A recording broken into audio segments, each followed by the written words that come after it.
tatlong parihin. Okay. Pare, pumunta ka na Ruhas. Sa Mindoro. Ruhas?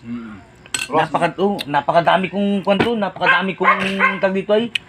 Dami kong manok, kahit magdala ka ng isang sako pa uwi. Ang dami manok Ang dami nun. mo namang manok. Pero may nasabi sa pinamalayan.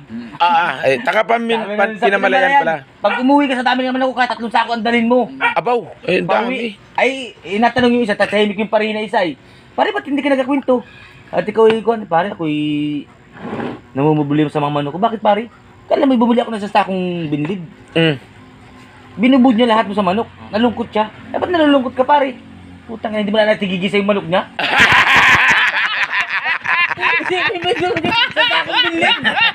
Di ba natigigisa yung manok? Kaibigan, gano'ng karaming manok yan. Yung kwento Ang ng... dami namang manok yun. Wala, binlid pa yun ha.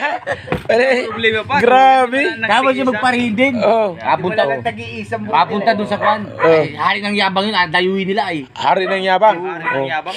May yabang din yung mga dayo ay. Oh, mayabang din. Pare tayo dun sa... Ibig sabihin, yabang sa yabang. Oo, lalaban na rin ng kayabangan din. Oh, sige, okay. Ay sabi nung kwan ay nung Pambira. ay totoy, naglalakad na sila. Oh, Pagdating nila doon sa kwan, nakita nila yung anak. oh, okay. Anak ng mayabang. Oh. Ay sabi nung Totoy, ay nasa si tatay mo, nalabanan namin ng kayabangan. Ay wala po si tatay, nasa bundok. Ay nagagawa nandun. Ay nagagawa po ng daanan ng hangin. Pare, anak pa lamang yan. Lalo na yung ama niyan. Sabi naman sa anak ay ikaw naman Totoy, anong ginagawa mo? Ay ito po, habang walang magawa, nagapisa ng sinis sa mata.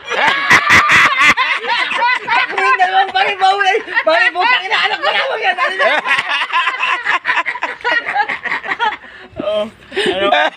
Kaibigan.